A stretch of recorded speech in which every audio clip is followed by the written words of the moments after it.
विश्वास है कि प्रभु सब बातें समझ और विश्वास के सारे प्रभु यीशु मसीह के नाम में अपने दया के सिंहासन से नीचे आके पिता के स्वर को झुका के कहते हैं बद क्या बिन सारी महिमा और आदर की हो उसके नाम का धन्यवाद हो, उसके नाम की बड़ाई, उसके नाम की प्रशंसा हो। पिता आपका धन्यवाद हो आज की सुबह के आपकी भवन में पवित्र भवन में आने के लिए खुदा, आपके संतों के साथ संगति के खुदा, इस बात के खुदा कि आपने स्वस्थ रखा, जीवित रखा, हमारे शरीर में चैन और आराम दिया कि आपने हाथों उठा करके प्रभु यीशु मसीह के नाम से धन्यवाद दे सके, हम उसका जयकार कर सके, हम चिल्ला सके, हम तालियां बजा सके, हम सब कह सके परमेश्वर के नाम का धन्यवाद हो। हमारा छुपाने वाला जीवन आपके नाम के सही हो, आपके नाम को धन्यवाद हो। आपके प्रेम के उड़े देखकर हमें यीशु मसीह प्रार्थना करता भाई हर की पिता के पिता आप उस बहन को प्रभु यीशु मसीह के नाम में चंगाई प्रदान करें, बड़े बीमारी की हर एक जकड़न से छूट जाए पिता, हमारी बहन प्रभु यीशु मसीह के नाम में आजाद हो जाए पिता, आपने उनकी बेटी रेबका को भी चंगाई प्रदान करें पिता, यहाँ पर जितने भी लोग हैं पिता उनको चंगाई प्रदान करें पिता, उनके आत्मा प्राण देह तीनों में चंगाई प्रदान करें पिता, बहुत सारे तो शरीर बीमार होंगे पिता, बहुत से आत्मा बीमार होंगे पिता, बहुत सारे लोगों के प्राणों की श्वास नहीं होगा पिता, लेकिन मैं चाहूँ तेरी आत्मा की मान उपस्थिति पिता तुम्हारे मुंह में प्रत्येक को हिला दे, प्रत्येक को अभिषेक करे, हर एक दुष्ट आत्मा को, हर एक बीमारी को, हर एक संदेह को प्रभु यीशु मसीह के नाम में भवन से कर सामने रखा पिता, मैं कहता हूं आत्मा मेरे लोगों को अभिषेक करे पिता, मेरे साथ होना पिता, मुझे अभिषेक करना पिता, जो भी वचन मेरे हृदय मेरे दिमाग में पिता मैं उसे तेरे सामने ले आता हूं प्रभु, और मैं चाहता हूं उसे ब्लेस करे पिता, और तेरे की बेहतरी के लिए उसे आगे जाने दे पिता। आज का संदेश, आज का मीटिंग, आज की हमारे यहाँ पर आना हमें यीशु मसीह में स्थित करे और ऊंचा उठाए प्रभु, हम सावधान नहीं सारी महिमा और आदर प्राप्त करेंगे पिता, इसे प्रार्थना प्रभु यीशु मसीह के नाम में मांगते हैं, जय श्री कृष्ण, आमीन, हालेलुया। जैसे हम खड़े परमेश्वर के वचन को निकालेंगे पढ़ने के लिए, लूका का सुसमाचार उसका पहला अध्याय से कुछ आयतों को आपके लिए पढ़ूंगा, वैसे तो पूरा पैसेज आप इसे घर में जाकर के पढ़िए और देखिए कि यूहन्ना बपतिस्मा देने वाला का जीवन किस प्रकार से हुआ था, लेकिन जहाँ से मेरा विषय मुझे मिलेगा मैं वहाँ से पढ़ूंगा। Gospel of Luke chapter 1 chapter 1 और इसकी 57 वर्ष से पढ़ूंगा, 57 आयत से। आप मेरी सलाह का इस पूरे पैसेज को अपने घर में पढ़िए और आप पूरे कॉन्सेप्ट को समझ जाएंगे। यूहन्ना बपतिस्मा देने वाले का जन्म वर्ष 57। तब एलीशिबा के प्रसव का समय पूरा हुआ और उसने पुत्र को जन्म दिया। उसके पड़ोसियों और कुटुंबियों ने यह सुनकर कि प्रभु ने उस पर बड़ी दया की है, उसके साथ आनंद मनाया। और ऐसा हुआ कि 8वें दिन में बालक का खतना करने आए और उसका नाम उसके पिता के नाम पर जकरिया रखने लगे। और उसकी माता ने उत्तर दिया, नहीं, परंतु उसका नाम यूहन्ना रखा जाए। उन्होंने उससे कहा, तेरे कुटुंब में किसी का यह नाम नहीं। तब उन्होंने उसके पिता से संकेत करके पूछा कि तू उसका नाम क्या रखना चाहता है। ध्यान दे, जकरिया उस समय तक गूंगा था। उसने लिखने की पट्टी मंगाकर लिख दिया। जो अगली लाइन उसे ध्यान से पढ़िएगा, समझिएगा और उसके जो टेंस है उस पर ध्यान दीजिएगा। टेंस टेंशन नहीं, टेंस। उसका नाम यूहन्ना है। प्रभु के आशीष पढ़े गए वचन पर हो, प्रभु आप सभी को आशीष दें। सब बैठ सकते हैं, परमेश्वर के नाम पर धन्यवाद। हालेलुया, यीशु मसीह का नाम धन्यवाद। आज की सुबह के लिए, आज के हमारी छोटी सी गैदरिंग के लिए, जमा होने के लिए कि परमेश्वर ने फिर से एक बार हमें अवसर दिया कि हम उसके भवन में आ सके। और वास्तव में अच्छा लगता है उसके भवन में आना। जब महान दाऊद ये कह सकता है कि मैं खुश हुआ कि जब उससे कहा गया कि आप उसके भवन में जाए, तो हमें सोच सकते हैं कि हमारे पास उस दाऊद से भी ज्यादा अच्छा समय है, प्रकाशन है, बेदारी है, अवसर है, अनुग्रह है और हर एक चीज दाऊद के समय से बेहतर हमारे पास। हालेलुया, तो हम उससे भी ज्यादा खुश है जितना कभी दाऊद हुआ था। आमीन। लेकिन वास्तव में जितना कभी दाऊद खुश हुआ था, काश उतना कभी खुश हम दिखा सके, हमें दिखा सके कि हम कितने सच में खुश है जबकि वाचा का संदूक हम आते हुए देखते हैं। हालेलुया। और हमारे शहर में नहीं, हमारे नगर में नहीं, हमारे जीवन में। हालेलुया। तो अगर वाचा का संदूक जो निकला था, जो आज के वचन का सिर्फ एक छाया था, अगर वो नगर में आते हुए दाऊद को नंगा नाचने पर मजबूर कर सकता है, तो मेरे भाई और बहनों, आप कुर्सी पर बैठे हुए जब देखते कि वचन आता है, आपको क्यों नहीं जाना है? वचन हमारे जीवन में आ रहा है। हालेलुया। ये समस्या हमारे अंदर में रहने की जा रहा है। हमारे शहर में, हमारे कलीसिया में, हमारे बिल्डिंग में नहीं, हमारे अपने खुद के जीवन में हमारे प्राणों को धरना चाहता है। हालेलुया। तो ये बता सकता हूँ कि आज हमारे पास बेहतर अवसर है, और किसी दिन अगर प्रभु ने समय दिया तो हम इस बेहतर पर जो और बेहतर होता जा रहा है प्रचार करेंगे। आमीन। हम विश्वास करते हैं कि चीजें बेहतर से बेहतर होती जा रही है। जब यीशु मसीह को परमेश्वर बना रहा था तो उसने थोड़ा सा अक्स उसका नूह में दिया, थोड़ा सा अक्स उसने अब्राहम में दिया, थोड़ा सा उसने और नबी में दिया, और मूसा में दिया, और यूसुफ में दिया, और धीरे धीरे वो अक्स उभरता हुआ आ रहा था। ठीक है, ऐसे से आप स्केच बनाते हैं और पहले एक लाइन रहती है, लेकिन धीरे जब उस स्केच को पूरा करते जाते हैं, उसमें रंग भरते जाते हैं, तो आपके सामने एक अच्छी तस्वीर नजर आती है। और यीशु मसीह वो सर्वोत्तम रचना जो उभर कर गया है, हालेलुया, लेकिन उससे भी सर्वोत्तम रचना उसी के अंदर में है। हालेलुया। इन 2000 सालों में उभर रही है। हमें परमेश्वर अंधेरे कालों में से हमारे पास पुराने दिनों में नेगेटिव हुआ करता था, रीड वाले कैमरे हुआ करते थे, जिन्हें डार्क रूम में डेवलप किया जाता था। हालेलुया। आजकल के कार्ड वाले जनरेशन नहीं जानते रीड क्या होता है, कि हम जानते हैं। आमीन। हमने अंधेरे कमरों में डेवलप किया, तब अच्छी तस्वीर हमें देखने को मिलती थी। और परमेश्वर 2000 सालों में उन डार्क एजेस में, अंधेरे युगों में कलीसिया की सुंदरता को डेवलप कर रहा था। लेकिन आज हम उसे हमने सामने देख रहे हैं। प्रभु के नाम को धन्यवाद कि आज वो सुंदर तस्वीर हमारे सामने नजर आ रही है। पौलुस ने अपने दिनों में कहा, मैं उसे धुंधला सा देख रहा हूँ, लेकिन समय अगर फेस टू फेस देखे, हम ऐसा है वैसा ही देखें। परमेश्वर के नाम को धन्यवाद आज की सुबह के लिए और आप सभी के लिए। और एक छोटा संदेश आज हम देंगे, और मैं इसे ऐसे कहूंगा, एलोहिम के अनंत विचारों के द्वारा बुलाया जाना। एलोहिम के अनंत विचारों के द्वारा बुलाया जाना। हमें किसके द्वारा? एलोहिम के अनंत विचारों के द्वारा बुलाया जाना। हम बाय चांस नहीं आए हैं, बाय एक्सीडेंट नहीं आए हैं। हम यहाँ पर जो बैठे हैं ये प्री डेस्टिनेटेड है। ये पहले से परमेश्वर के महान बुद्धि में तय किया गया प्रोग्राम है। एक्चुअली हम परमेश्वर के फिनिश्ड वर्क का हिस्सा है। कुछ भी ऐसा नहीं है जो हो रहा है और परमेश्वर नहीं जानता। कुछ भी ऐसा नहीं जो होगा और परमेश्वर नहीं जानता होगा। लेकिन जो कुछ भी हो रहा है बाइबल कहती है उससे पहले से कल्पना की गई है, उसके बारे में पहले से सोचा गया है। जैसा कि आज हमने भाई के द्वारा साम नंबर 139 पढ़ा। अगर आप वर्ष 14 और 15 पढ़ेंगे तो लिखा हुआ है, मेरे अंग जो दिन प्रतिदिन बनते जाते थे, इससे पहले कि बनते उनका स्ट्रक्चर, उनका डिजाइन, उनकी नाम और किताब में लिखी है। सब कुछ भी बाई चांस नहीं है। बहुत से लोग कहते गर्जनाएं किताब में नहीं है, और ऐसा कोई लोग कहते जो पूरा वचन नहीं जानते।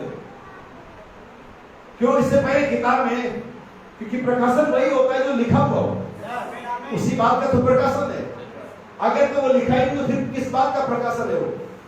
और फिर मुझे ऐसा कोई प्रकाशन नहीं चाहिए, मैं एक्सेप्ट करूंगा जो लिखा हुआ ना हो, वचन में ना पाया जाता हो, क्योंकि वचन से बाहर पाया जाने किसी प्रकाशन को एक्सेप्ट नहीं करता हो। तो फिर जरूरी है मैं साथ दे रहा हूँ कि प्रकाशन की बात करूँ, किसी प्रकाशन की बात करूँ, उसे मैं बाइबल में देखता हूँ, उसे मैं बाइबल में पाता हूँ, तभी मैं उसे प्रकाशन कह सकता हूँ। अन्यथा वो किसी मनुष्य की बात होगी। हालेलुया। क्या संदेश से पहले आगे बढ़ूं, संदेश के बारे में बात करूं। जैसा कि मैंने बताया था पिछले 2 सप्ताहों से मैं उन भ्रांतियों के बारे में, उन मतभेदों के बारे में, उन प्रोपेगेंडा के बारे में जो चारों तरफ फैल रही है बात कर रहा हूं। और मैंने पहले संदेश बताया था दशमांश के बारे में, फिर दूसरे संदेश चर्च एज के बारे में, कई से कामों के बारे में बताया था। और आज मैं बताने जा रहा हूं, अगर आप चाहें तो बाइबल निकालें, gospel of Luke chapter 16 verse 16। और इसी को आजकल प्रोपेगेट किया जा रहा है, फैलाया जा रहा है, बताया जा रहा है कि ये वचन देखिए कैसा है। फिर मैं आगे बताते हैं, पर पहले आप जाने की लिखा क्या लूका 16:16 व्यवस्था विशुद्धता यूहन्ना तक रहे। उस समय से परमेश्वर के राज्य का समाचार सुनाया जा रहा है और हर कोई उसमें प्रबलता से प्रवेश करता है। हर कोई इसमें प्रबलता से प्रवेश करता है। सो यहाँ पर जो मेन टॉपिक है, पॉइंट है, वह है यूहन्ना, व्यवस्था और विशुद्धता यूहन्ना तक रहे। और ऐसा कह करके मैसेज के बैकस्लाइडर जो मैसेज से पीछे चले गए, वे बताते हैं कि अभी कोई भविष्यवक्ता नहीं होना है। जो एंड टाइम मैसेज की बैकस्लाइडर है, जो भाई ब्रैनम के एक समय मानने वाले थे और अभी वो कहते नहीं भाई ब्रैनम एक गलत नबी है, कभी उसको भी देख लेंगे। हालांकि 4 किसके भविष्यवाणी वो भी देखेंगे, हम जरूर देखेंगे। और अभी हम इस वाली आयत को देखेंगे जहां यूहन्ना 16:16 में, यूहन्ना लूका 16:16 में लूका कहता है कि व्यवस्था और भविष्यवक्ता यूहन्ना तक रहे। क्या बाइबल यह कहती है कि आगे भी रहेंगे या आगे खत्म हो जा रहे? क्या यहाँ पर भाव इस तरह से निकल रहा है? और उस समय से, जब से भविष्यवक्ता व्यवस्था रहे, उस समय से परमेश्वर का राज्य सुनाया जा रहा है, प्रचार किया जा रहा है, और लोग उसमें बड़ी प्रबलता से जद्दोजहद के साथ, मेहनत के साथ, रस्साकसी के साथ प्रवेश कर लेते हैं। हमें लेकिन जो मैं टॉपिक देना चाह रहा हूँ कि भविष्यवक्ता, आप उसके बाद नहीं आएंगे। क्या एग्जैक्टली लूका का यही संदर्भ है, यही अर्थ है कहने का। और इसलिए मैंने यूहन्ना के जन्म की कहानी ली और इसको समझाने के लिए उस वाले पैसेज को मैं आपके सामने रखता हूँ। हम सभी जानते कि यूहन्ना बपतिस्मा देने वाला यीशु मसीह से बड़ा था, ओके? और यीशु मसीह के अपने वक्तव्य के अनुसार यूहन्ना उन सारे नबियों से बड़ा था जो कभी स्त्री से जन्मे, ओके? लेकिन उसी बाइबल के अनुसार यीशु मसीह उन सारे नबियों का नबी था। कौन? अगर इन दोनों बातों को आप समझ लें तो आपके सामने पिक्चर एकदम साफ है। अगर व्यवस्था और भविष्यवक्ता यूहन्ना तक रहे, और यूहन्ना ग्रेटेस्ट प्रॉफिट था, इवन यीशु मसीह ने कहा जितने स्त्री जन्मे उन भविष्यवक्ता में से यूहन्ना से बड़ा कोई नहीं हुआ। लेकिन बाइबल प्रेरितों का मैं कहती है यीशु मसीह मनुष्यों के बीच में और लोगों के सामने एक प्रमाणित भविष्यवक्ता था। यीशु मसीह कौन था? यीशु मसीह कौन था? भविष्यवक्ता। और मैं कहना चाहूंगा न कि सिर्फ भविष्यवक्ता, लेकिन प्रमाणिक भविष्यवक्ता, vindicated prophet by the miracle, wonder, signs, परमेश्वर के द्वारा प्रमाणित भविष्यवक्ता था। अब मेरा सवाल छोटा सा है कि यीशु मसीह यूहन्ना से पहले था, और अगर यीशु मसीह बाद में था तो बाइबल तो कहती है व्यवस्था तक भविष्यवक्ता यूहन्ना तक रहे, और ठीक यीशु मसीह यूहन्ना के बाद आता है। तो फिर हमें बाइबल से आयत निकालनी पड़ेगी जहां पर यीशु मसीह भविष्यवक्ता कहा गया, क्योंकि यूहन्ना यीशु मसीह के बाद, यीशु मसीह यूहन्ना के बाद था, और इस बात के अनुसार यूहन्ना के बाद भविष्यवक्ता नहीं होना था, जैसा कि आज दलील दिया जा रहा है। दूसरी बात, ये एकमात्र बात नहीं है। अगर आप जाकर के बाइबल के प्रेरितों के हम 17 अध्याय में पढ़ेंगे तो वहां पर कई एक भविष्यवक्ता थे जो अंतकिया है, उसमें से एक का नाम था अगबुस। कई एक भविष्यवक्ता उनमें आ मिले, ठीक है? अगर आप प्रकाशित वाक्य पढ़ेंगे, प्रकाशित वाक्य 17:4 10:8 क्या कहता है? Be careful. अगर आप डॉक्ट्रिन जिस पे मैं खड़ा हूं, अगर मैं इसे डिफेंड नहीं कर सकता तो मुझे इस पर खड़ा रहने का कोई हक नहीं है। आप जो विश्वास करते हैं, अगर आप उस विश्वास की रक्षा नहीं कर सकते, कंटेन नहीं कर सकते, डिफेंड नहीं कर सकते, आप छोड़ दीजिए। वैसे आपके लिए भला है कि आप सर से सर झुकाएं, छोड़ दीजिए। आमीन। और अगर चाहते हैं डिफेंड करें तो सीखिए, समझिए। आमीन आमीन हालेलुया। प्रकाशित 10:8 कहता है तुझे फिर भविष्यवाणी करनी पड़ेगी। बिना भविष्यवक्ता के भविष्यवाणी कौन करता है? और ये कहते हैं कि जब कोई नहीं है। दरअसल ये पूरी बाइबल को पूरे कॉन्सेप्ट में नहीं पढ़ते। एक आयत निकाला और इसे रख दिया, ये राजी। आप एक आयत निकाल करके बाइबल को कभी फॉलो नहीं कर पाएंगे। ऐसे 28 में लिखा, थोड़ा यहाँ, थोड़ा वहां, थोड़ा यहाँ, थोड़ा वहां, और परमेश्वर यहाँ वहां से लेकर के एक चित्र बनाता है। कभी थोड़ा यहाँ, कभी थोड़ा वहां, कभी आपको मैं प्रैक्टिकली दिखाऊंगा कैसे लागू होता है। सो प्रकाशित 10:8 कहता तुझे फिर भविष्यवाणी कर, क्या बिना भविष्यवक्ता के? प्रेरितों का 17 अध्याय में अंताकिया में कई भविष्यवक्ता थे। आमीन। पौलुस के लिए भविष्यवाणी की गई थी, नहीं करी गई थी? पौलुस ने खुद भविष्यवाणी करी थी, अकाल पड़ेगा और ऐसा वैसा, सारी चीजें बाइबल के अंदर में देखते हैं। चलिए भविष्यवक्ता वाले पार्ट को हटा देते हैं, और इतने स्मार्ट हैं कि चीजें जो मुख्य हैं उसे भूल जाते हैं। कहते भविष्यवक्ता नहीं होगा, और फिर कहते हैं कि हमें व्यवस्था पालन करना चाहिए। यही लोग कहते हैं व्यवस्था पालन करना चाहिए, तो व्यवस्था भी नहीं था। तुम एक हटा रहे हो, भविष्यवक्ता हटा दे, व्यवस्था को लेकर आ रहे हो। भाई दोनों रहे, व्यवस्था और भविष्यवक्ता। व्यवस्था में तुम लेके आ रहे हो, भविष्यवक्ता कह रहे दीजिए। किस तरह की सेंस उनके पास मेंटालिटी है, कैसे पढ़ रहे हैं, क्या लागू कर रहे हैं, मुझे नहीं मालूम। लेकिन मेरा ये फर्ज बनता है कि मैं अपने चर्च में बताऊं कि चीजें कैसे है। अगर आप इसमें बिलीव करते हैं, आप करते रहिए। अगर आपको लगता नहीं तो फिर आप विश्वास के लिए स्वतंत्र हैं। परमेश्वर ने हर एक मनुष्य को free moral agency, free moral agent बनाया है। आप अपने फैसले लेंगे, आजाद है। इस मैसेज में कोई प्रेशर नहीं आपके लिए। यही वजह मैं आपको एक बेहतरीन बात बताता हूँ, बहुत मिस्टीरियस बात है और बहुत प्रकाशन से भरी हुई बात है। ये बात परमेश्वर किसी व्यक्ति को रखने में ले जाने के तैयार नहीं है, और ले जाएगा जो किसी के निर्णय के साथ चर्च में आते हैं। चूंकि मम्मी आती तो मैं आता हूँ, चूंकि पापा आते तो मैं आता हूँ, चूंकि सारे लोग यहाँ पर मेरे जितने जाने वाले सभी इस मैसेज में समय भी चलता मैसेज में। और आप यूं ही मैसेज में आपके पास कोई डिसीजन नहीं है। परमेश्वर आपको रैप्चर में लेके जाने वाला, आप सालों साल सैकड़ों साल आप चेहरे बैठे रह सकते, आप यही रह जाएंगे। आपको इसके लिए खुद निर्णय लेना पड़ता है। आमीन। भाई ब्रैनम से परमेश्वर के दूत ने कहा, चूंकि तूने खुद ये निर्णय लिया है, चूंकि तूने खुद ये सकरा मार्ग चुना है, I have decided, मैंने निर्णय लिया। अगर आपने निर्णय नहीं लिया, अगर आपने निर्णय लिया तो आप इस बात पर कभी चर्च में ऐसे नहीं बैठेंगे कि वो क्या कर रहा है, उसने नहीं किया और उसने, क्योंकि आपने निर्णय लिया है। हालेलुया। और मैं एक भाई को बता रहा था अभी 2 दिन पहले, वो कह रहा था जब वो साथ होगा तो मैं ऐसा मेरा मन नहीं लगेगा, फिर मैं थोड़ा डिस्टर्ब। मैंने उनको समझाया, मैंने कहा भाई सुन, अगर तो हमारे हाव भाव, हमारे एटीट्यूड, हमारी प्रसन्नता किसी दूसरे के होने से बिगड़ जाती है कि वो है इसलिए मैं ज्यादा कुछ नहीं था, वो है इसलिए मैं ज्यादा बात नहीं कर रहा था, मेरी जो अपनी नेचुरल लाइफ है अगर वो उसमें डिस्टर्ब आता है, उसमें कुछ अप डाउन होता है, तो वास्तव में मैं एक सही मसीही नहीं हूं। फिर आप ढोंगी कर रहे हैं, आप ओवर एक्ट कर रहे हैं, आप फरीसी हैं, एक्टिंग करने वाले। किसी के होने से मेरे दिल पे क्या फर्क पड़ता है? अच्छा वही था इसलिए मैं आमीन नहीं बोल पाया। अरे वो रहे ना रहे भाग में, मैंने डिसाइड किया, आई हैव डिसाइडेड, मैंने निर्णय लिया मस्ती के साथ चलने के, वो है नहीं, मुझे क्या मतलब है।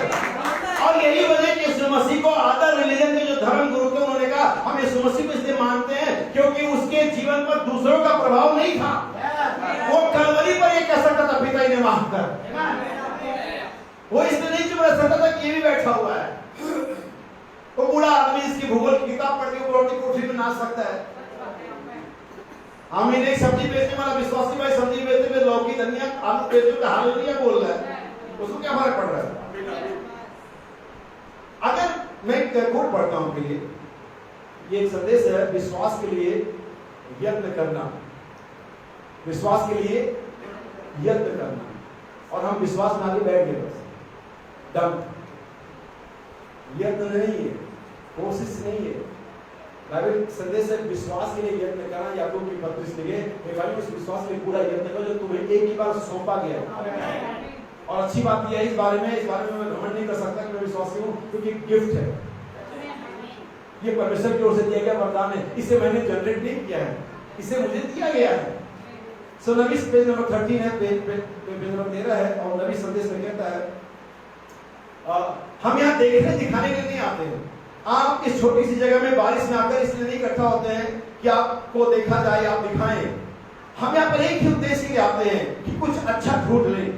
मैं प्रार्थना करता हूँ कि आप परमेश्वर आप में से प्रत्येक को कुछ ऐसी असली अच्छी चीज दे दे जिसे आप कदापि ना भूले। और यही आशुभ मेरी प्रार्थना है कि परमेश्वर कुछ आपको ऐसा दे दे जिसे आपको जीवन भर आपके याद रहेगा। नबी कहता वो और होने पाए क्या में से प्रत्येक मसीही को वह आनंद में अपने पास इतना ऊपर उठाए कि आप उसकी सेवा उससे बढ़कर के कहीं करें जैसी आपने अभी तक जीवन में नहीं करी।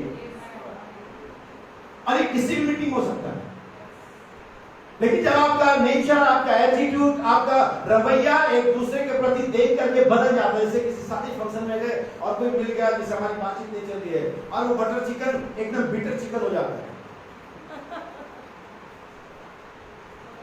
ये कहां से आ गया? तेरे बटर चिकन में घुस रहा है वो, हाँ आराम से वो अपना खाएगा, लेकिन हम एकदम चेंज जाते हैं। ये इधर कहां से आ गया? वो ऐसे कैसे? अरे कलीसिया में ऐसे लोग हैं, तो कलीसिया में यीशु मसीह नहीं है क्या? तुम्हारे ऐसे लोगों का होने पर ज्यादा भी नहीं हो जाए इसके यीशु मसीह है।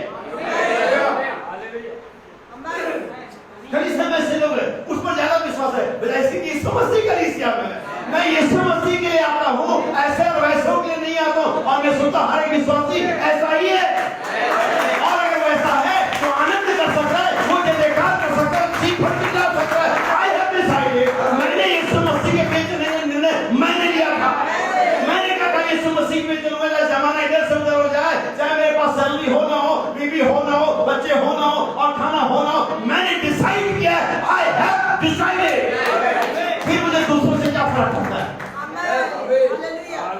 लेकिन चूंकि हम दूसरों के साथ दूसरों में इन्वॉल्व हैं, उनके अच्छे में, उनके बुरे में, उनके टेंशन में, उनके विचारों में, और इसीलिए हम यीशु मसीह में इन्वॉल्व नहीं हो पाते। लेकिन मैं तो पूरी तरह डूब गया, मैं यीशु मसीह में डूब गया। फिर मुझे कुछ समझ नहीं आता कि इधर क्या हो रहा है। जैसे कोई लड़का लड़की वो पड़ जाते प्रेम पागल में, तो कहते यार इसकी तो दुनिया ही अलग हो गई, इसको तो कुछ समझ नहीं क्या दिन है, क्या रात है, कौन सा समय है, क्या घर में चल रहा है, क्या नहीं चल रहा है, इसको क्या अलग ही दुनिया है। वैसे ही बिलीवर की अलग दुनिया हो। यीशु मसीह अलग ही दुनिया में रहता था। आप कहेंगे भाई आप लोग ऐसे नहीं है, ऐसा है, मैं आपको दिखा सकता हूँ।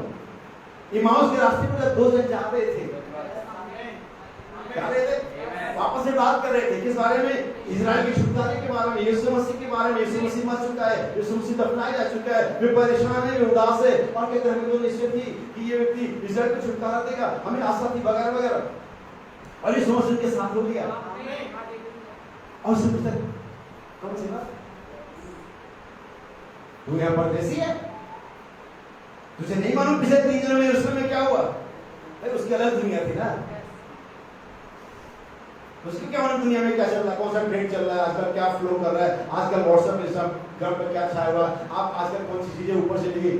अब जो उस दुनिया में हो जाने, अब जब हम उस दुनिया में हैं तो हम कैसे जाने क्या ट्रेंड कर रहा है। सिंपल सी बात है ना, जिस दुनिया में अब मुझे मालूम है आजकल रेवलेशन क्या चल रहा है, मैसेज क्या चल रहा है, मुझे मालूम है यीशु मसीह के आने में कितना समय और रह गया। जो उस दुनिया में उस दुनिया की बात करेंगे, जो इस दुनिया में उस दुनिया। अब अफगानिस्तान में हालत आप सिर्फ अंदाजा तो लगा सकते हैं, आपको क्या मालूम एग्जैक्ट क्या हो रहा है। आप फेसबुक और न्यूज़पेपर में अंदाजा लगाएंगे ऐसा हो रहा है, आप अंदाजा लगा करके वो सोच सकते हैं कि माँ ने अपना बच्चा एक अमेरिकी सैनिक को सौंप दिया, अंदाजा लगाइए बस। लेकिन आप उस फीलिंग को कभी नहीं दे पाएंगे। आप एक इमोजी बना देंगे। आजकल इमोशन का भी बंटादार हो गया, इमोजी से कम है, इमोशन का तो इमोजी में लगते हैं, क्योंकि लोगों का सच में इमोशन नहीं रह गया, उसकी जगह इन चीजों ने ले ली। लेकिन वास्तव में एक सही मनुष्य होना चाहिए, हमारे पास इमोशन होना चाहिए। परमेश्वर ने आदम को इमोशन के साथ बनाया था, इमोजी के साथ नहीं बनाया। हमें क्या समझे? तो याद रखिए, हम सिर्फ फीलिंग कर सकते हैं, लेकिन वास्तविकता में जब जाएंगे तब बोला जाए कि पवित्र आत्मा बायोलॉजी के साथ।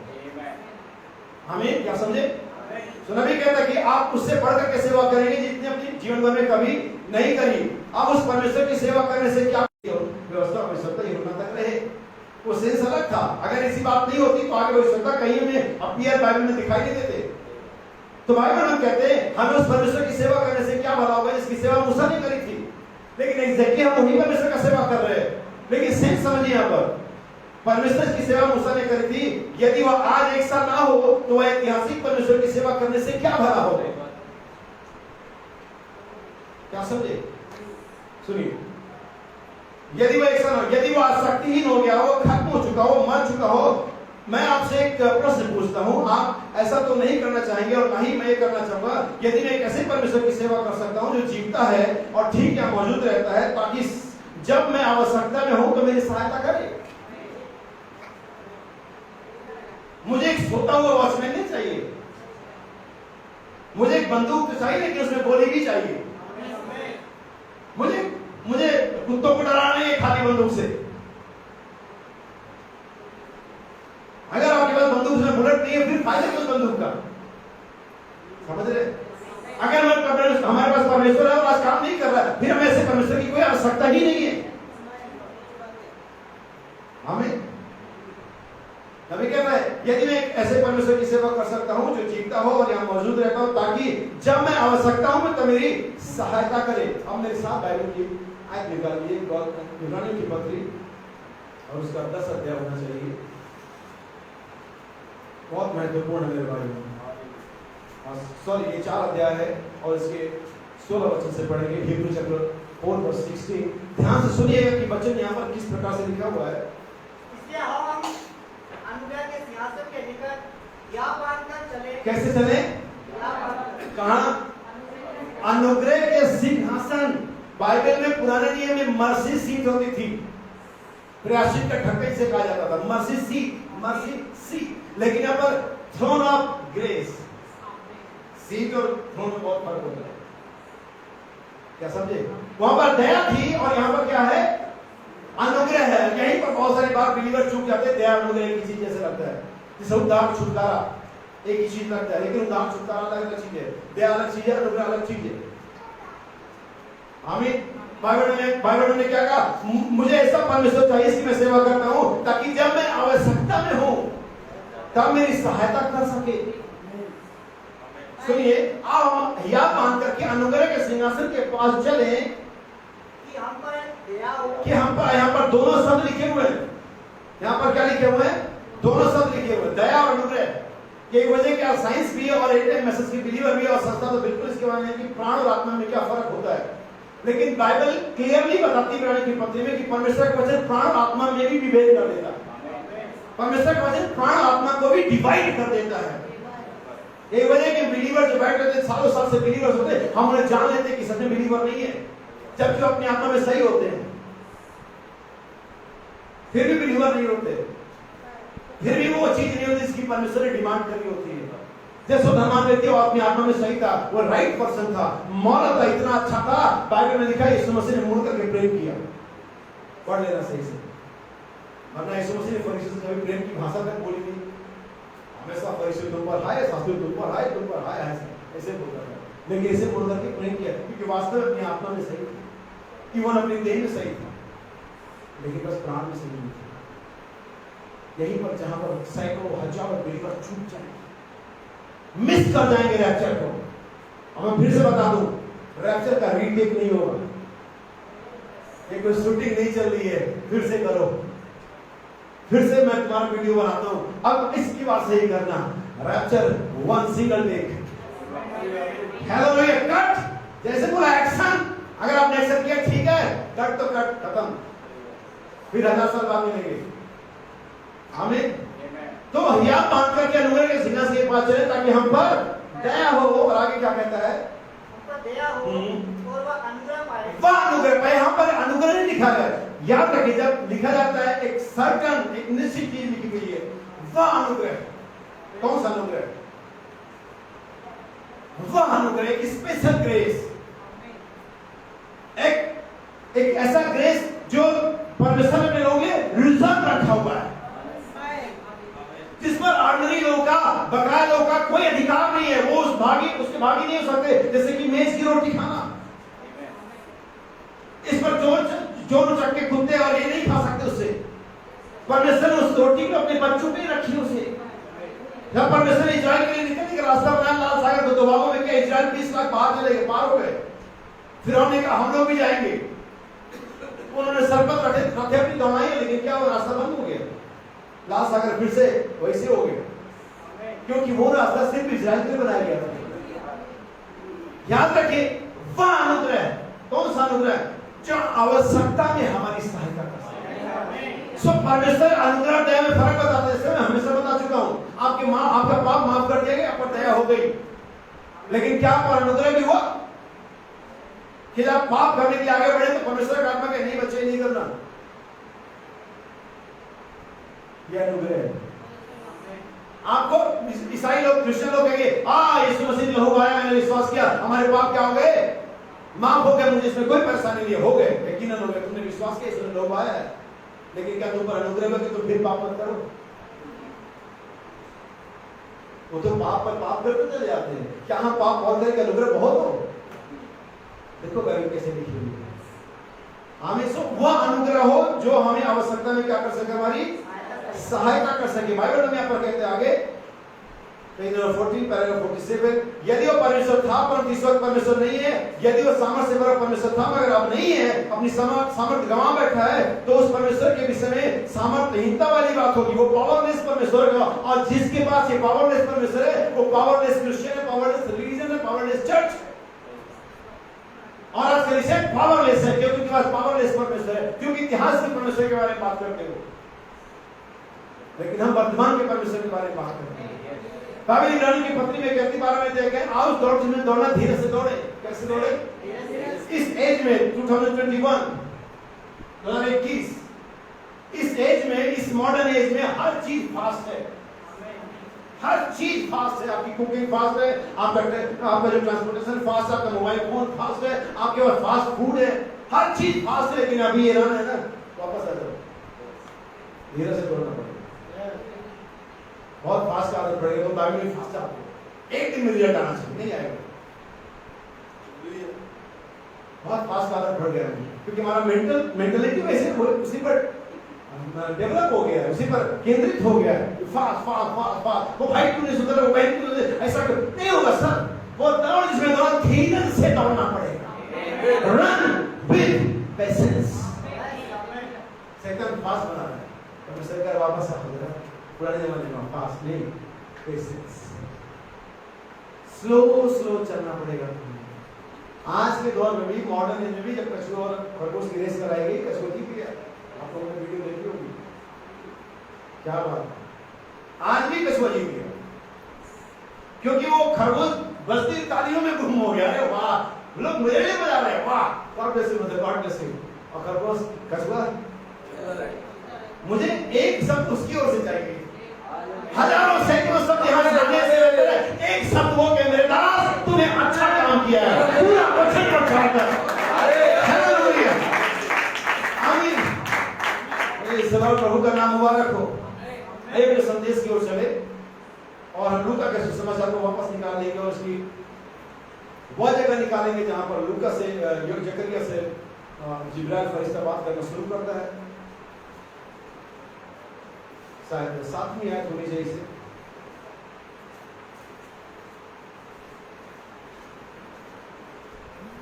ठीक है, हम इसके समय को बचाते हैं, हम इसके 18वीं आयत से पढ़ते हैं।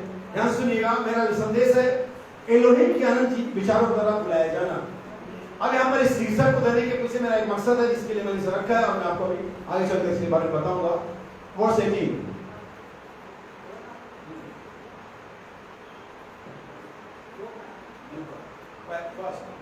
चैप्टर 1।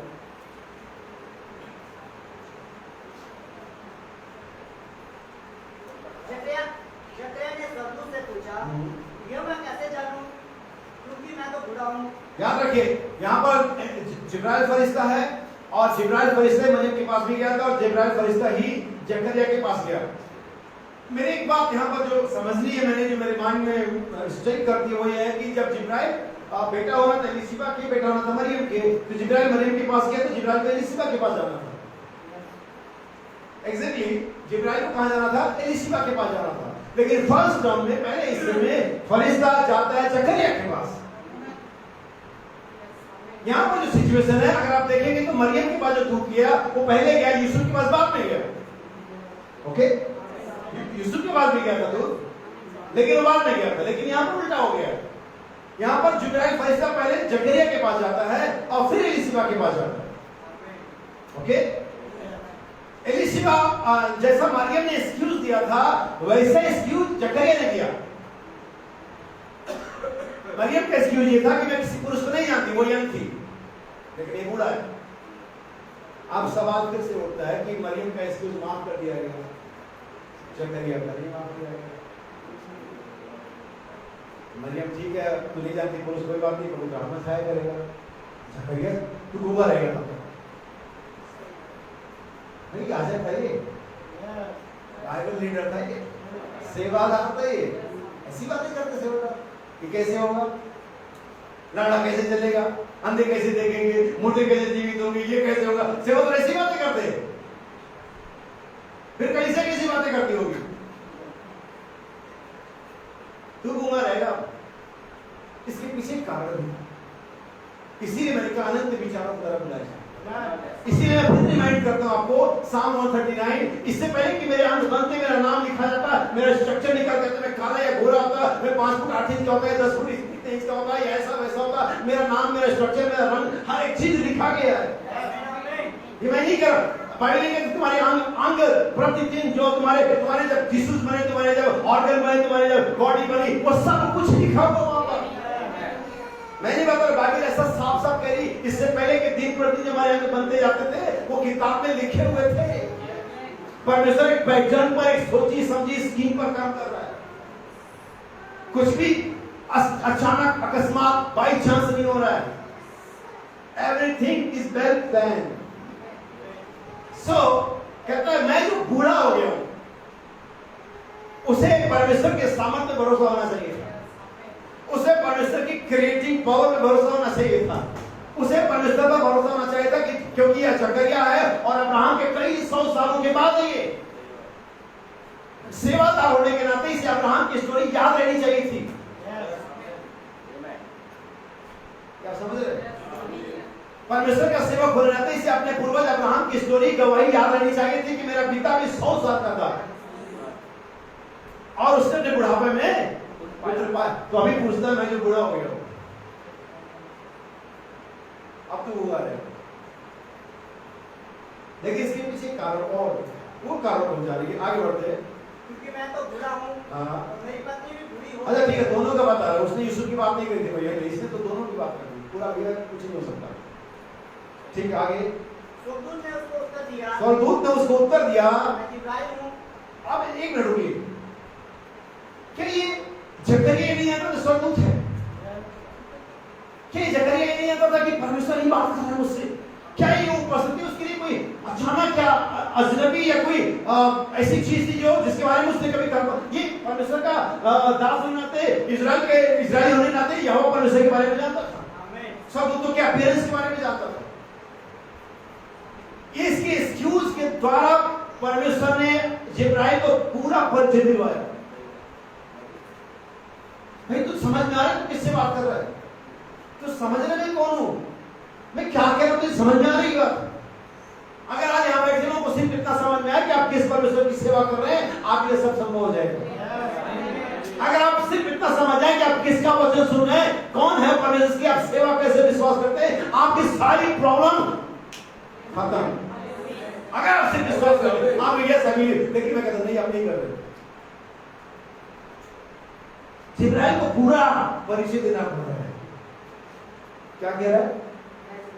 मैं जिब्राइल हूँ जो परमेश्वर के सामने खड़ा रहता हूँ और मैं तुझसे बातें करने और तुझे यह सुसमाचार सुनाने को भेजा गया हूँ। देख जिस दिन तक ये बातें पूरी ना हो ले, जिस दिन तक ये बातें पूरी ना हो ले, उस दिन तक तू मौन रहेगा और बोल न सकेगा। इसलिए कि तूने मेरी बातों की जो अपने समय पर पूरी होगी प्रतीति ना की। लोग जकरिया की बात जो देखते रहे, लोग जकरिया की बात देखते रहे, उसको इतना देर क्यों हो गया? हमें स्वाभाविक है जो विषय में रहता है, जो बात मैं दिखाना चाह रहा हूँ, यहाँ पर जकरिया और स्वर्गदूत के बीच में बातचीत हुई थी। एक प्रॉपर कन्वर्सेशन हुआ था यहाँ पर, ठीक है? लेकिन इस बातचीत को कोई नहीं जानता था। इवन यहोन जकरिया की वाइफ भी नहीं जानती थी, क्योंकि जकरिया से बता ही नहीं सकता था। ऐसा कहीं संदर्भ नहीं आता कि जकरिया ने कभी लिख करके बातचीत करी हो सकता हम सोचे कि जकरिया ने कभी लिख करके बात करी, लेकिन बाइबल कहती तब तक तू मौन रहेगा। और जकरिया और स्वर्गदूत की बातचीत हो गई है।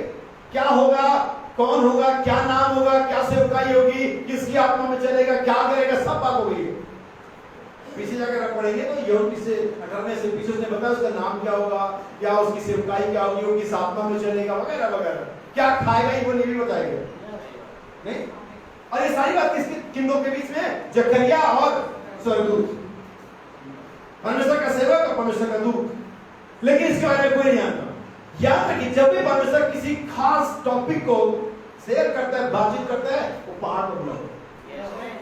आगे यहाँ पर परमेश्वर की भवन में है, जहाँ परमेश्वर की उपस्थिति हमेशा वर्तमान रहती है। जब परमेश्वर ने मूसा को नियम और कानून दिए, उसे पहाड़ पर बुलाया, होरेब पर्वत पर बुलाया। जब परमेश्वर ने यीशु मसीह को सेवकाई दी और कहा हियर के हिंग्स की सुनो, उसे पहाड़ पर बुलाया। जब अब्राहम को परमेश्वर ने 7 गर्जनाओं मोहरों का प्रकाशन दिया, उसे पहाड़ पर बुलाया। लेकिन उस कन्वर्सेशन को कोई नहीं जानता जब तक कि वे खुद जिनके साथ यहोवा रिवील ना करे। इस ब्याह पर मैं कहने जा रहा हूं कि जो लोग कहते हैं गणनाएं में रिपीट नहीं हुई, तो मुझे बताओ परमेश्वर किससे बात करिए, किसके साथ परमेश्वर के स्वर्गदूत की बातचीत हुई जो आकर के बताए ये बातचीत हुई थी? किससे बात करी वही बताएगा। अगर मूसा को बुलाया, मूसा क्या बताएगा? परमेश्वर के आगे चोरी नहीं करना, हत्या नहीं करना, ये नहीं करना, वो दसा क्या मूसा बताएगा। आकाशवाणी हियर के हिंग्स की सुनो, उन्होंने कहा बादल गरजा, किसी ने बोला कुछ, यीशु ने कहा तुम्हारे लिए है। हमें बाइबल को बुलाया गया, एक दिन पर्वत पर बुलाया गया, बाइबल में वाले स्वर्गदूत अंतस है, बाइबल ने ऊपर लेकर गए, उन्हें 7 मोहर का प्रकाशन दिया। और कहा जा इसे जफरजमीन में प्रचार कर, टेप्स और बुक्स में डाल दे। अभी लोग कहते हैं प्रकट नहीं हुए, कोई आएगा, कौन बताएगा किसके साथ बातचीत हुई है? हालेलुया। जकरिया और सदूकी बाबू, उनको मालूम है क्या नाम है, लेकिन यहाँ पर एक अनरिटन मिस्ट्री है, एक ऐसी बातचीत का ब्यौरा जिसके बारे में तीसरा नहीं जानता। यूहन्ना लिखने पर था, परमेश्वर के दूत और यूहन्ना के बीच में बातचीत थी। जब वो चिल्लाया तो घड़ी के 7 शब्द हुए, यूहन्ना ने उसे सुना और उसे लिखने पर था, वो जानता था एग्जैक्टली में क्या है और लिखने पर था। उनकी बातचीत हुई, उसने देखा, उसने सुना, वो लिखने पर था। कोई नहीं जानता, कौन बताएगा? यूहन्ना। कहां बताएगा फिर? अपनी किताबों में, सिंबल्स में। हमें सब चलिए आगे बढ़ते। और जकरिया क्या रहा? मौन रहा। कब तक? जब तक यूहन्ना का जन्म नहीं हुआ। आइए वापस जाएं और उस जगह से पढ़े, हमने पढ़ा दूसरा अध्याय जहां से हमने विषय किया था, लूका का सुसमाचार 57।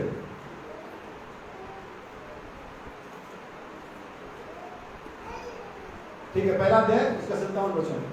अब ध्यान से सुनना।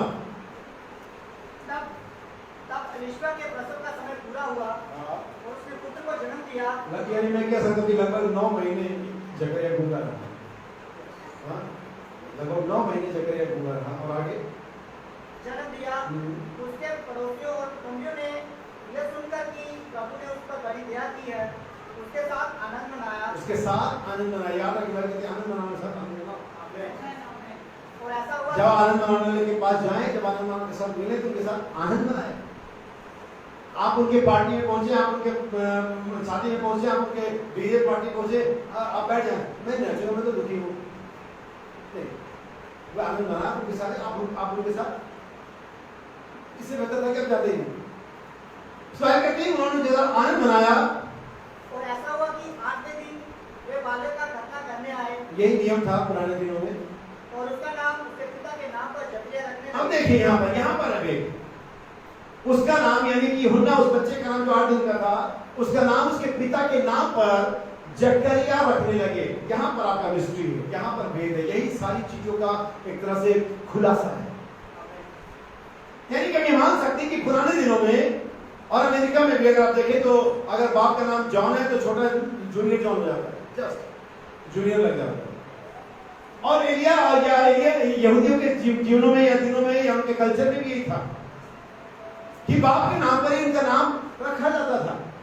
और वास्तव में ये सबसे बढ़िया कल्चर था। क्या परमेश्वर ने, ये वो कल्चर परमेश्वर ने अदन में स्थापित किया। क्या समझ रहे? तो लोग उसके बाप के नाम पर उसका नाम जकरिया रखने लगे। ये रखा जा सकता था, ये संभावना थी कि उसके नाम, बाप के नाम पर उसका नाम, क्योंकि बाप पिता को अधिकार होता था नाम रखने का। पिता था गूंगा, वो नाम रख नहीं सकता था, बता नहीं सकता था। लेकिन यहां पर देखने की बात यह कि तब एलिशिबा आती है और वो कहती है इसका नाम क्या रखा जाए? यूहन्ना। अब एलिशिबा को वो कन्वर्सेशन जो जकरिया और स्वर्गदूत के बीच में किसने बोला? उसने कहा इसका नाम यूहन्ना रखा जाए। आप ये मत सोचना कि क्या पता की बात हुई आपस में। अगर बाइबल इसे नहीं हाईलाइट करती तो नहीं करती। हमें, मैं इसका विश्वास नहीं करता कि जकरिया और एलिशिबा की बात हुई थी इशारों में या लिख करके जैसे भी, इसलिए उसको पता था। नहीं विश्वास करता, क्योंकि मैं प्रकाशित पर विश्वास करता हूं। हालेलुया। सब बाइबल कहते हैं उसने कहा इसका नाम क्या रखा जाए। अब इसका एक छाया मैं पुराने नियम में देखता हूं। जब आपको याद होगा, जब परमेश्वर ने, अब्राहम ने अपने सबसे विश्वासी दास, पुराने दास एलिया से कहा कि मेरे बेटे इसहाक के एक बहू लेकर के आओ और अपने घराना में जाना, अपने कुटुंब में जाना।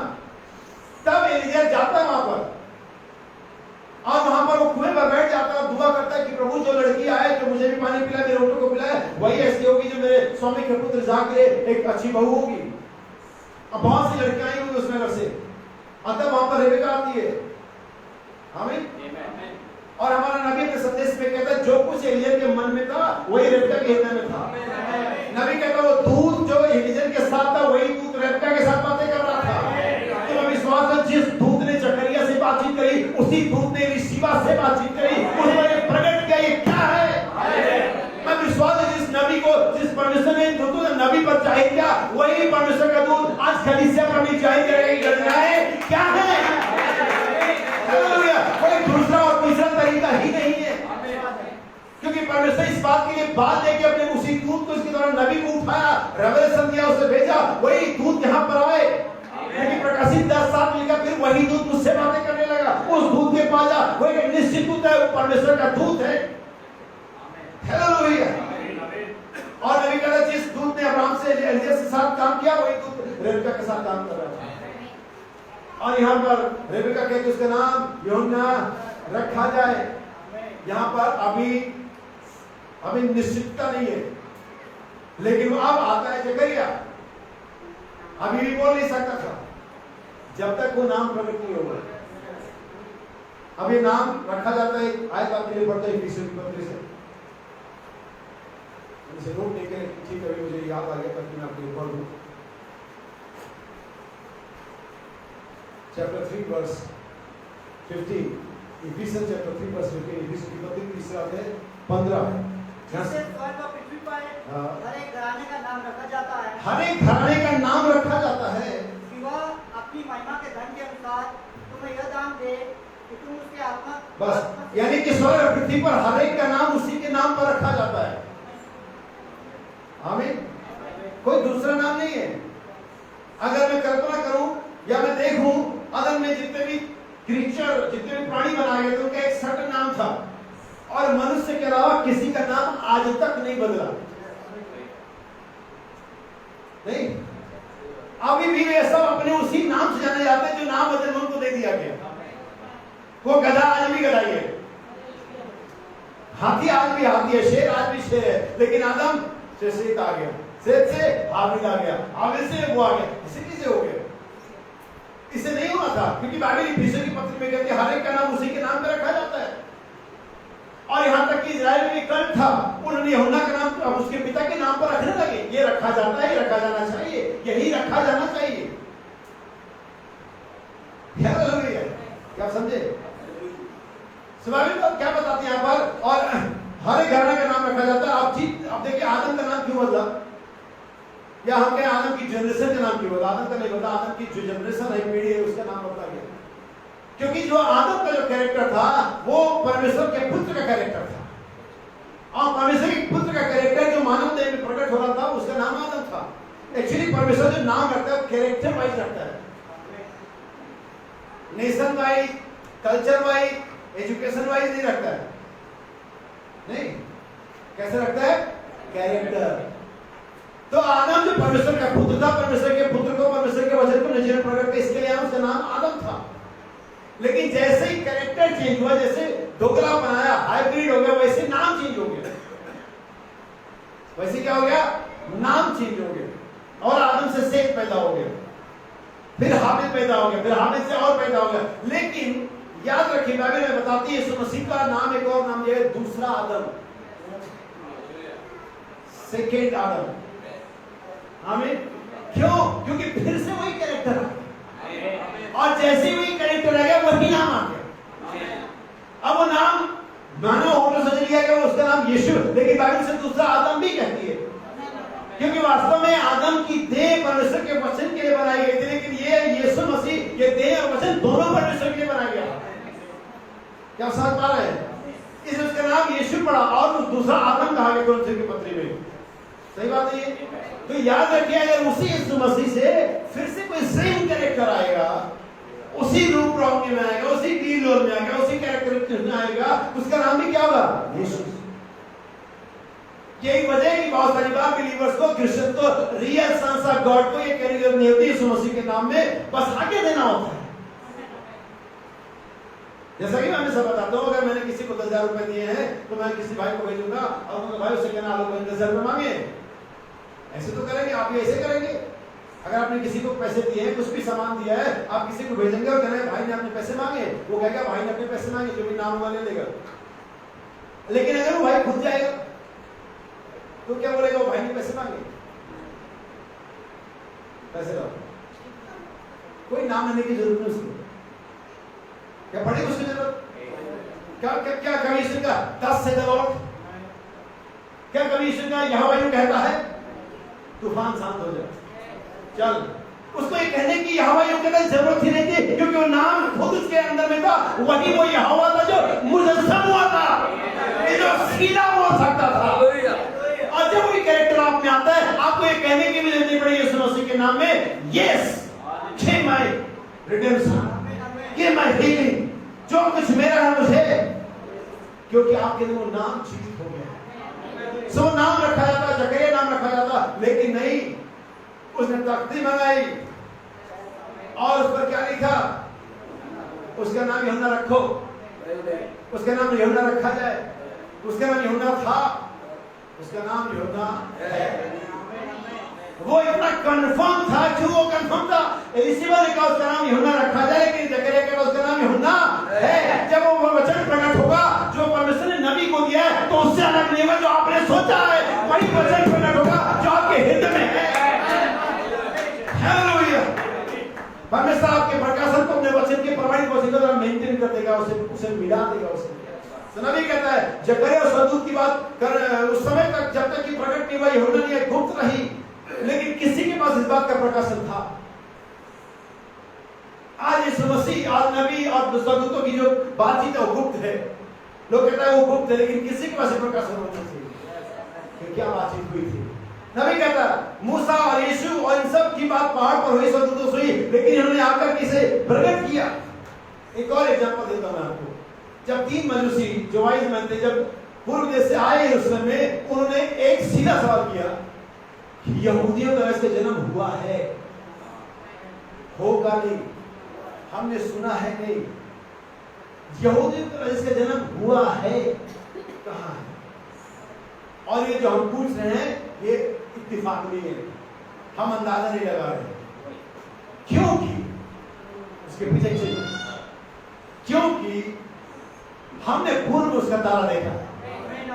अब जो आपको आप किसी का नाम तो कर सकते, क्योंकि 7 सदूत आए थे, हमने बादल फोड़े हुए देखा है। हालेलुया। हम ये नहीं बोल रहे, बहुत नहीं, वो क्लाउड तो फेक क्लाउड है, ठीक है, तुम एक और बनाओ, हम बिलीव करेंगे।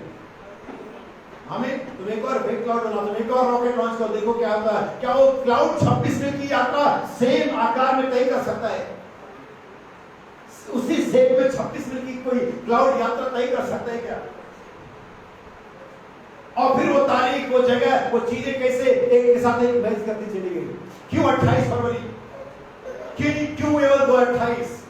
क्यों प्रेरितों के काम में 28 अध्याय? क्यों मत्ती में 28 अध्याय है? क्यों 28 फरवरी? हालेलुया। क्यों 17 मई? इन तारीखों, चीजों का आपको जानना हो, तभी आप संदेश को समझ पाओगे। नबी कहता आगे, एक और आयत पढ़ेंगे हम, और ये आपको मिलेगा जहां भाई ने पढ़ा था, साम 39 वर्स 14 और 15, ताकि मैं आपको आगे लेके जा सकूं। मैं तेरा धन्यवाद करूंगा, इसलिए कि मैं भयानक और अद्भुत रीति से रचा गया। भयानक और अद्भुत रीति से रचा गया। तेरे काम तो आश्चर्य के हैं। तेरे काम तो आश्चर्य के हैं। मैं से भली भांति जानता हूं। ओह जीसस, हाँ। जब मैं गुप्त में बनाया जाता था, और पृथ्वी के नीचे स्थानों में रचा जाता, कहाँ? निचले स्थान में, डार्क प्लेस के अंदर में, जैसे नेगेटिव डेवलप की जाती है, रीडेवलप किया जाता है। तब मेरी हड्डियां तुझसे छिपी ना थी। जबकि मैं बना भी नहीं था, तब मेरी हड्डियां तुझसे छिपी ना थी। तेरी आंखों ने मेरे बेडोदर को देखा। यानी कि इससे पहले कि हम बनते, परमेश्वर ने हमारे हर एक मॉलिक्यूल को देख लिया, हमारे तत्व को देख लिया, हमारे सिस्टम ऑर्गन को सब कुछ देख लिया उसने। और मेरे सब अंग जो दिन दिन बनते जाते थे। कौन से अंग?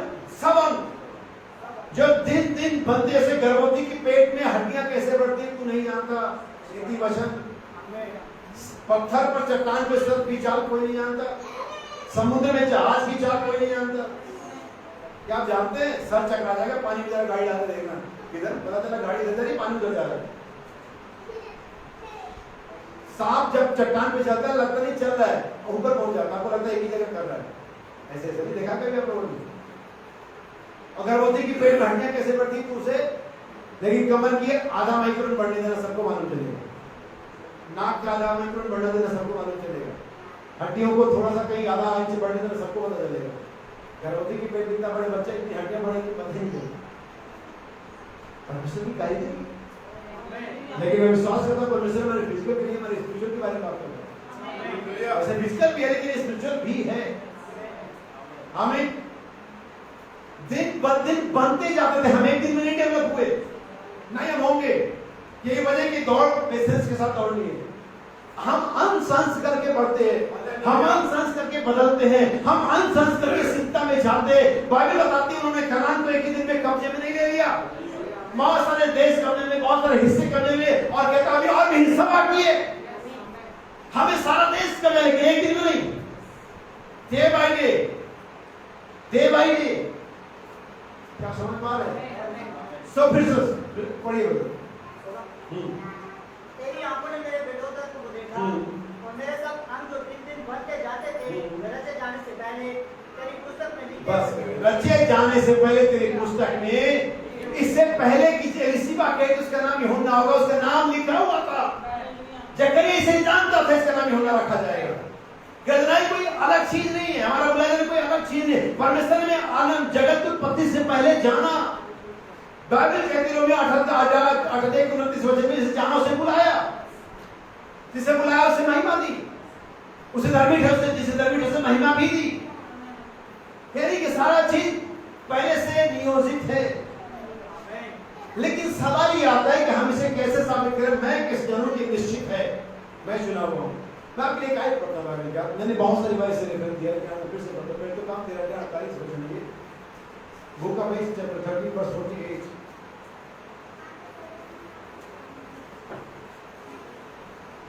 मैंने इसे कई बार पढ़ा है आज, लेकिन तो मैं फिर से पढ़ता हूं। यह सुनकर क्या सुनकर के वचन, परमेश्वर का वचन, यह सुनकर अन्य जाति आनंदित हुए। कौन आनंदित हुआ? अगला हो सकता है कि मेरा टॉपिक यही हो कि ये सारा बाइबल यहूदियों के लिए, सबके लिए हो सकता है कि संडे में इसी पर डिस्कस करें। यह सुनकर के अन्य जाति आनंदित हुए और परमेश्वर के वचन की बड़ाई करने लगे, जबकि उनको परमेश्वर के वचन के बारे में मालूम नहीं था, क्योंकि वचन प्रतिज्ञाएं लेबारक पर हर एक चीज इजरायलियों को सौंपी गई थी, प्रधानता उनकी थी, हर एक चीज उनका था, हर एक चीज जो परमेश्वर थी वो इजराइल से रिलेटेड थी। लेकिन अभी कुछ चीज आ गया है। यह सुनकर के आने जाते हैं तो परमेश्वर के वचन की बड़ाई करने लगे। क्या करने लगे? क्यों करने लगे? ध्यान सुनिए, कैसे जानता हूं कि मैं जगत के ऊपर से पहले चुना गया हूं और मैं चुना होगा, मेरे जीवन में क्या चिन्ह होगा? सुनिए, और जितने अनंत जीवन के लिए ठहराए गए। कौन? जितने अब वो जितने में आप अपने आप को तब शुमार करना जब वचन की बड़ाई करते। आमीन आमीन। कौन से वचन की? जो कुछ भी परमेश्वर के मुंह से निकला। परमेश्वर के मुंह से, ये तो भाई आलोक है, तो भाई वर्णा में, तो वो है, ओके। परमेश्वर के पास वास्तव में अगर मैं बताऊं तो कोई मुंह नहीं है। और अदृश्य परमेश्वर का दृश्य रूप यीशु मसीह। परमेश्वर को कभी किसी ने देखा नहीं, क्योंकि परमेश्वर फिजिकल नहीं है। परमेश्वर एक मानव देह नहीं है, बाइबल कहती है मनुष्य नहीं है, परमेश्वर है। लेकिन वे लोग होते जिनको अनॉइंट करता है, जिनको इस्तेमाल करता है, जिनको अपने पर्पस के लिए बुलाता है, उनके द्वारा सुसमाचार को भेजता है। बाइबल कहता है भेजे न जाए प्रचार कैसे करें? और जो प्रचार नहीं करता विश्वास कैसे करेंगे? ये वजह है, उन भेजे उन्हें प्रचार करने नहीं जाते, क्या किया? विश्वास किया। और जितने जीवन के लिए लाइफ, हमारी मिनिस्ट्री, हमारा हर एक चीज तय है। जब परमेश्वर ने दाऊद को अभिषेक करने सैमुअल को गोद भेजा, आप लोगों ने पढ़ा होगा कि सैमुअल को बोला कि इसे के पुत्रों में से जाकर के इसको मैंने राजा के लिए चुना है, उसको क्या कर? अभिषेक कर। और हम सब जानते हैं कि इसे के 7 या 8 पुत्र थे। मैंने इस बात को बताया था कि कभी ये जाना है, अनॉइंटिंग बाकी है। अगर हम इसे ऐसे कहें तो परमेश्वर की नजरों में दाऊद 14 साल का बस वो नियुक्त नहीं था, बस वो गलती पर नहीं बैठा, लेकिन परमेश्वर के लिए, परमेश्वर की साइड में, परमेश्वर के प्रोग्राम में, परमेश्वर की मनसा में वो राजा था। हालेलुया। ऐसे ही परमेश्वर ने हमें, परमेश्वर ने जगत उत्पत्ति से पहले अपना बेटा बेटी, आपके भाई लोग मैं कब बनने वाला नहीं, आप गलत करने जाती है, नहीं तू बाहर की तरफ मत देख। मुकुट इस पर अच्छा लगता है, लेकिन इसका मतलब ये नहीं कि राजा है। अच्छा, इसे दूसरा बोला, हाँ दूसरा है, वो भी थोड़ा वैसे कुछ, हाँ ये जरूर होगा, इसके तो बहुत लंबे लंबे बाल है, बहुत अच्छा लगे नहीं, ये अच्छा तुमने भेड़ें पकड़ाई तो परमेश्वर ने प्रजा पकड़ा, तुम कुछ सोचो वो कुछ और सोचता रहता है। हमने तो ये बेकार वाला काम उसको ठेल दिया, हमें तो साफ तक फंस गया, उसको परमेश्वर ने कुछ और दिया। तुम्हारी इंटेलिजेंस तुम्हारे ऊपर कभी कभी भारी पड़े। बाइबल कहती है उसने कहा कोई और, हमने कहा एक और है, लौंडा है, छोटा है, वो भेड़ बकरी को चराने गया। अरे बुला मुझे बताओ आपको जुड़ना जुड़ नहीं था जब यीशु मसीह ने बात कही थी, तभी तो सारे बिखरे हुए थे, तभी तो कभी 70 चले गए, कभी 12, कोई कहता कि यीशु मसीह कितने चले थे, कोई नहीं यीशु मसीह के लोग कहते 12, लेकिन मैं अगर कहूं तो 11 ही थे, कहते रहते। लेकिन यहूदा स्मृति भी था वास्तव में, हम हैं, हम यहाँ पर प्रकट होते, हमारे नाम किताब में लिखे हुए थे। परमेश्वर ने कैसे बुलाया? अपने अनंत विचारों के द्वारा। अब्राहम अपने पिता अपने कुटुंब घराने को छोड़ करके निकल, पूरा इतिहास जब पिता अपने कुटुंब घराने को छोड़ करके, हालेलुया। नबी कहता है अब्राहम ने कब सोचा था, कब मांगा था, ना तो हमने कभी सोचा, ना हमने कभी मांगा। और नबी कहता अब्राहम को अनंत विचारों की तरफ बुलाया गया, उसे प्रतिज्ञा, एक दिन परमेश्वर का अनंत विचार, इसमें कुछ भी हो सकता है, मेरा नाम हो सकता है, तो मुझे कोई टेंशन नहीं है, कोई नहीं। लेकिन अगर मुझे पता है पिता में मेरा नाम है, खुले बिना मेरा उद्धार नहीं होगा, मेरा छुटता, तब मुझे होना पड़ेगा। दावी कहते हैं उसी में हम भी, जिनके पास आत्मा का पहला फल है, रोते और पढ़ाते और निपालक पर का नाम एक बार बदला नहीं, लेकिन हवा का नाम 3 बार बदल गया। लेकिन जब वही कैरेक्टर है, उसका नाम फिर से आदम रखा गया। आइए जरा सा एक बार इस पीछे चले जाए और देखें। हवा जो थी वो पहले से ठहराई हुई नहीं थी। हवा इससे पहले किस चीज में आती, एग्जिस्ट करती थी, क्या वो एग्जिस्ट करती थी कहां? आदम के अंदर। हवा जो आदम की वाइफ है, जो पत्नी है, वो स्ट्रक्चर नहीं है, वो ढील डॉल नहीं है, वो स्पिरिट है। अगर आप पढ़ेंगे तो बंदा रख देगा, बड़ा जॉन छोटा जॉन, मिस्टर यीशु मसीह, मिसेस यीशु मसीह। हालेलुया। तो याद रखिए सृष्टि उनका नाम आदम रखा। लेकिन अब ये एक्चुअली जब उत्पत्ति 5 पढ़ते हैं, तो फिर आप जब उत्पत्ति 3 में जाते हैं, उत्पत्ति 2 में जाते हैं, एक्चुअली जिंदगी बिताई थी, जबकि 7 पीढ़ियों का पढ़ो, कैलकुलेशन लगाओ, किसी को इतना मैथमेटिक्स मेरे पास नहीं है, लेकिन मैं बस जानता हूँ। अगर आप जनरल में जाओगे बंसावल में, तो आपको मिल जाएगा।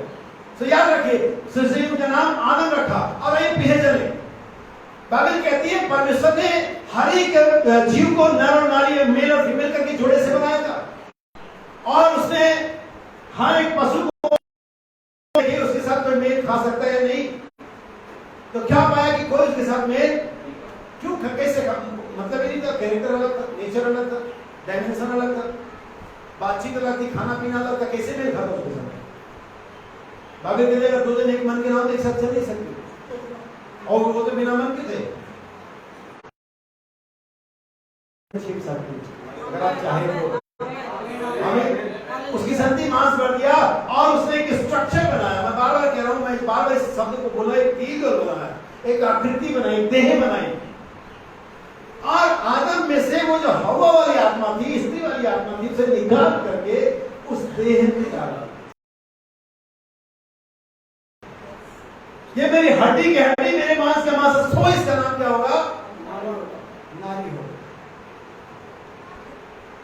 और वो दोनों एक साथ रहे और पति पत्नी बने। बाइबल कहती दोनों नंगे थे पर ले जाते ना थे, जब तक कि वही आत्मा जो मसीह में थी, जो पहले से हमारी आत्मा, हमारा स्वभाव, हमारा जीवन, हमारा सब कुछ जो उसमें से पहले से एग्जिस्ट करता था, जिसको उसने जान लिया, वो जो जाना जाना था, वो जो जानने वाला कैरेक्टर जो उसमें था, जब तक इस देह में नहीं आता, इस देह में नहीं आता, हम एक गए लोग तो बन सकते हैं, लेकिन दूल्हा नहीं बन सकते। या सुन करके अपने जाति अलग थी, और परमेश्वर की बड़ाई करने लगे। और उन बड़ाई करने वालों को एक तरफ हटा करके फिर लिखा जितने अनंत जल में ठहराए गए थे उन्होंने